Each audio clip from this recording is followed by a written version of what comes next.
when you have a setup that has more than one Mac, more than one PC, multiple Macs and PCs, then typically one keyboard and one mouse is just not going to cut it. Fortunately, there's a couple of ways you can solve this problem. One of those include a wireless keyboard and mouse combo with multiple receivers. So you just plug it into whatever system that you use and it's always ready to go. Another option is to have a KVM switch, keyboard, video, and mouse. So that way you could use the same setup, but you can plug in different systems, so that way it's kind of a seamless switch between one or the other, but you can still maintain the same area. Now, instead of dealing with all of that, I just have multiple setups because why not? It's awesome, and even though it does take up a bit of space, it's completely worth it because having it ready to go like this means that I don't have to spend extra time setting stuff up which could otherwise be used on actually using the system. And I know this has actually been helpful because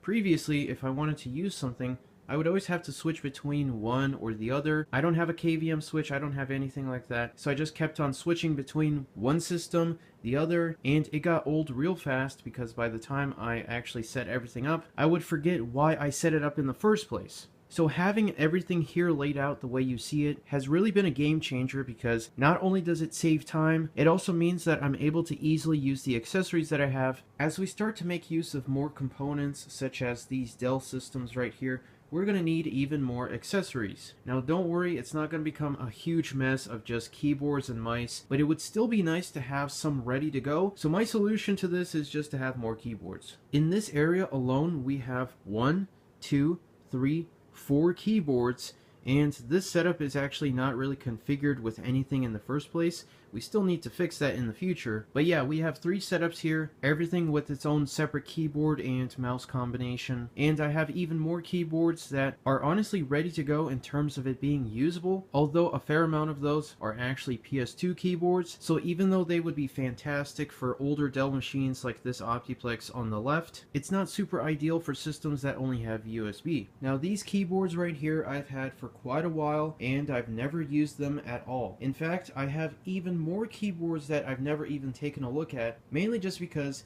they need to be cleaned up. So hopefully today we can actually make a dent in the keyboard collection because having 3 extra usable keyboards is always nice to have. Now even though we still have a lot that we have to deal with, like these right here, I have slowly been working on different keyboards in the past, and in fact, 2 of the keyboards at this setup right here are actually the result of dealing with that. I have a feeling that I'm going to keep on saying keyboard a lot in this video. But this keyboard right here has been the end result of me completely taking it apart, removing absolutely every component I can possibly remove, and cleaning up all the plastic here. Now the keys on some of these keycaps were pretty worn down in some spots, but that was how it was when I initially got it. Ever since it's been cleaned up though, I've tried to keep it dust free, and the advantage of having multiple setups is that your usage on something like this is not just on one singular keyboard. Because you have multiple setups, you use multiple devices. And even then, I still try to keep it as clean as possible. I've also cleaned up this keyboard and this mouse in the past, and the end result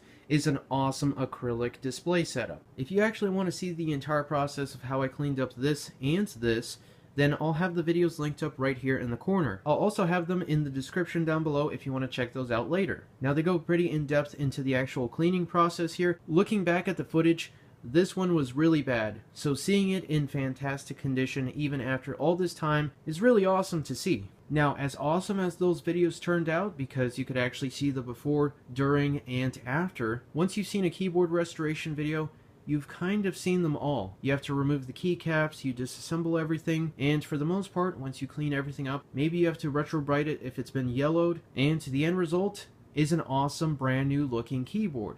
Now, I would have done even more videos on actually cleaning up keyboards, but the other problem about it is that it takes a surprising amount of time to actually remove everything and clean everything by hand. Now, I'm sure there's ways I can actually speed this process up, but in today's video, I kind of want to do things a little differently, take a closer look at the design choices, and just take a closer look at a keyboard that most people would probably end up throwing away in the trash. Before these Dell keyboards even existed, we had these right here. This Dell keyboard is known as the Dell L100, otherwise known as the SK8115.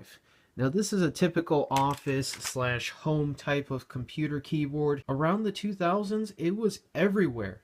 In fact, in some places, it might still be even in use because these are just excellent keyboards. They were easy to get a hold of, they were built really well, and I'm still using this one even today because I actually took this off of the Mac Pro setup that's over there. And for a lower end membrane keyboard, it's not really that low end. It feels nice, it has nice key travel, the keys themselves are actual keys. I've had this one for years and it still looks essentially as if I just unboxed it from the box itself. Of course, this was not the only keyboard that was used around this time because we have the fancier multimedia edition. Now this is known as the SK8135 and we have the added functionality of multimedia controls right here and hotkeys on the top. So these would typically be used for browsers, and we also have some additional buttons for mail, opening up my computer, and we also have a calculator button.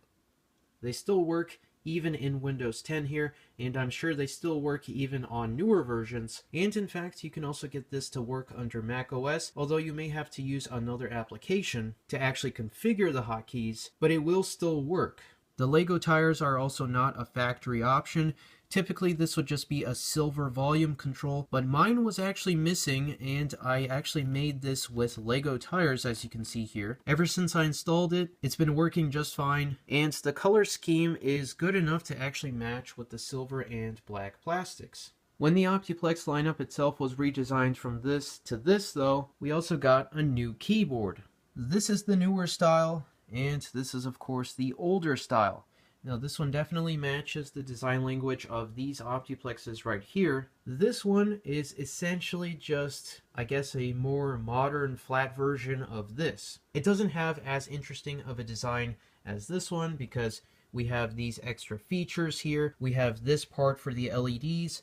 This is all just integrated into one rectangle design. And as you can see, the keys themselves are not as tall as these keycaps. This right here is a more typical design. Well, this is a more slim to refined version. And we do, of course, have the newer Windows logo as compared to the one on this one. Now, if I personally had to choose between this design and this one, I'd choose this one all the time because it's just an excellent keyboard and it'll continue to work. This one, though, isn't terrible. Like, it'll still get the job done.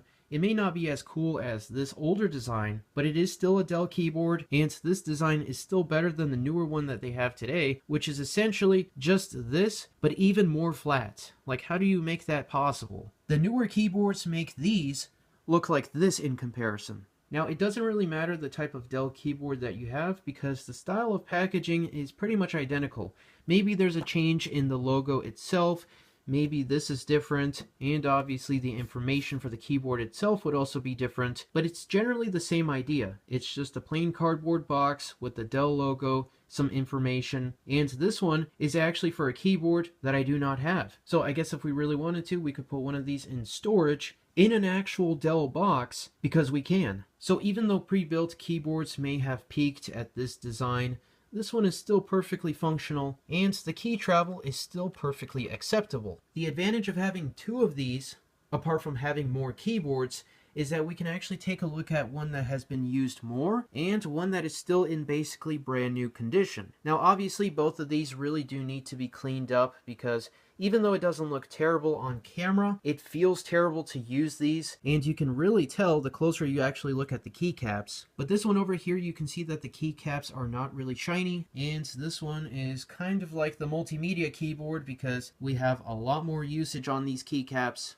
And this one actually doesn't look as bad because I have kind of cleaned this up in the past. Nothing serious, just a minor wipe down because it was pretty bad, but apart from that, I have not used this at all. Because I've been dealing with keyboards for a long time, I've made this forever ago. It's a homemade keycap puller. It's basically just two pieces of wire that's designed to help you to actually pull up the keys. You could actually buy one of these, but I made this in a short amount of time, and I'm actually surprised that it's held up this long. Now you could just use a regular flathead screwdriver, but this helps to prevent actually damaging the keycaps themselves. Alternatively, you could just pry at the keys themselves, but then your hand would start to hurt, and with all of these keycaps here, it's going to take a while. In my previous keyboard restoration videos, I filmed the entire process. But instead of focusing on that in today's video, partially because it takes forever to do, we're going to focus on the highlights and the most interesting parts. And besides, we have two identical keyboards here, and we also have another Microsoft one, which we haven't even taken a look at yet. The third keyboard that we have is the Microsoft Comfort Curve Keyboard 2000. Now this is from around the early to mid 2000s, around 2003, 2004, and as you can see, it's vastly different compared to the one from 2002. Now this one is not exactly an ergonomic one because these are actually curved. This one is just more standard, but there are versions of this keyboard right here which actually have this design language in terms of the keys being curved for ergonomics. Now this particular example right here I've actually cleaned up in the past, which is why it looks fantastic. Yeah, it does have some key wear and tear, but again, it is still a keyboard from 2002. The keycaps are similar to the Dell, but not exactly the same. We do also have additional hotkey functionality, which is fairly similar to the one on the Comfort Curve here. Personally, I've never really used any of these comfort designed ergonomic style keyboards. It's always been something standard like this, so it'll be interesting to see how this one actually works. Before we actually start cleaning all of these keyboards up though, I think we should definitely test these out to make sure they work in the first place. First off, we'll try the Dell that is in more used condition, and what's funny about this is that even though Num Lock does power up in terms of the LED, when you compare it to Caps Lock, yeah, it is not as bright. Even Scroll Lock is the same as Caps Lock, but this has been on for so long that it's not the same in brightness anymore. And if I lower the exposure here on the camera, you can more clearly see the difference in the lighting. Now to do the official LGR test, otherwise known as Lazy Game Reviews, we can do and also, but of course we also need to test out all the extra features here, such as the number pad seems to be working fine. Control A, delete. We have the inverted caps lock here, seems to be working fine. All the arrow keys seem to be okay. It seems like the first keyboard is perfectly working. With the second Dell keyboard here, it seems like we actually have uniform LEDs in terms of brightness. Now to see if this one actually types out letters as well.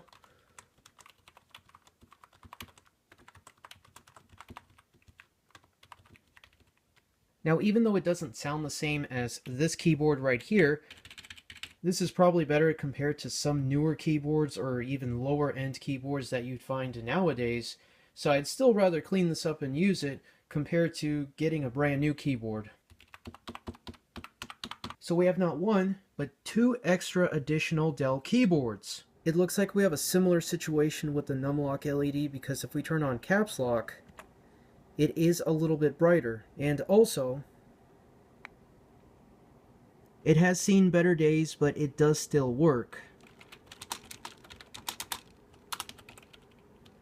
It looks like all three of our keyboards are actually working, and it does take a moment to get used to the new layout here, but it actually seems to be pretty nice. Also, this is exactly why I never use keyboards in this condition, because now it feels terrible. Removing 3 times as many keycaps here is going to be extra time consuming, but the end result is always worth it. With the keycaps removed, you can see that yeah, it's not looking that great. It's always crazy to see how dirty these keyboards actually get underneath, and I understand that it builds up over time, but it's still crazy to see. I always try to keep my accessories in good condition, and yet every keyboard that I've cleaned up, it always has this kind of debris. Like, where does it even come from? That's insane. All things considered though, this isn't even the worst keyboard that I've seen. Some have been completely covered with dust, and I have a feeling that the Microsoft keyboard here is going to be even worse than this. It's also interesting to see that on this specific design of Dell keyboard, the metal brackets actually stay on the housing itself, and not only that, even though some of these do have provisions for metal brackets, they just don't have it. Same goes for the entire numpad section here. Not only are we just going to clean up the keycaps, we're going to completely disassemble the keyboard so that way we can clean up the plastic housing. So I removed all the screws and I tried to open it up, but it turns out we actually have 2 additional screws behind either foot on the left and right side. Despite the hidden screws though, it was still really easy to open up, and now I can finally deal with all of this, remove the years of dirt and debris, and hopefully make it look like it's brand new again. So with a little time and effort, it'll go from this to this. Now, if only it was actually this easy to clean everything up. As expected, it took a while, but the results speak for themselves because we essentially have a brand new keyboard. The part that took the most amount of time though was just waiting for all the plastic components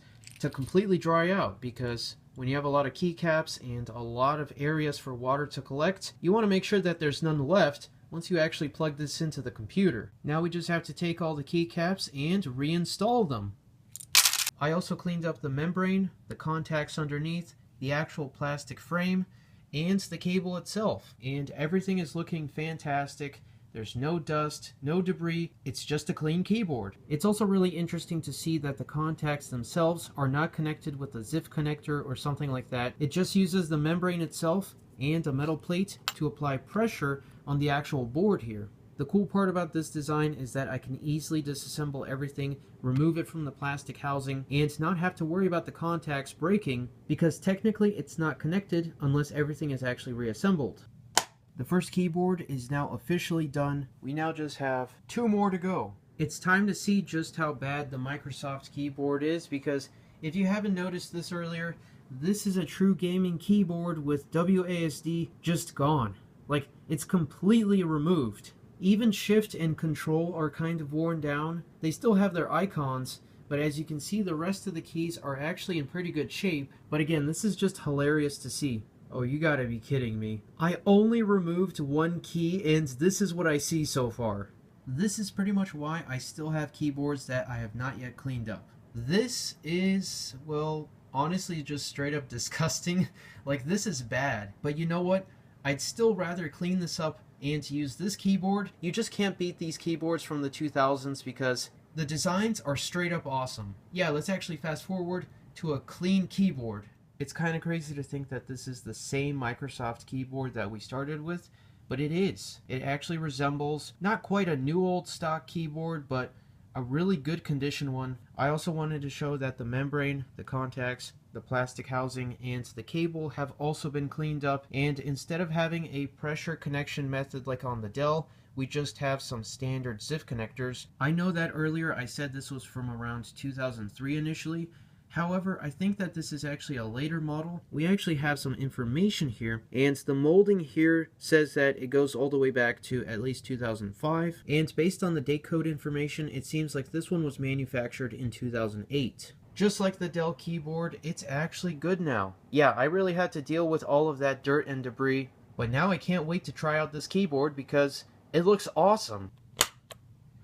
2 keyboards down, 1 to go. With these 2 done and out of the way, I think we're going to speedrun the entire process for the final keyboard here, because after all, it is the same exact model as this Dell keyboard. Now, we saw that the keycaps were in good condition earlier, but that also goes for the rest of the keyboard. My best guess is that, unlike the other Dell keyboard, this one just sat around, it collected dust. You probably could get away by just wiping it down because it's in such good condition to begin with. The only damage I've seen so far on the keyboard itself is down here where the plastic is kind of... Honestly, I'm not really sure. It's not necessarily like scraped or marked off. I guess the best way to describe it is that it's kind of melted. Or maybe there's just something stuck on this and it kind of affected the plastic. There's something similar just like that on the top here where the USB cable is. It looks like we have some more cosmetic damage on the back here. And my best guess is that this is probably from the keyboard cable because it's around the same area here.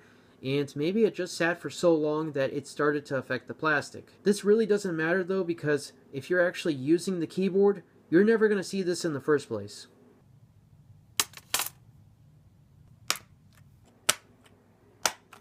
After multiple days of work, the final keyboard will now be complete because it's done.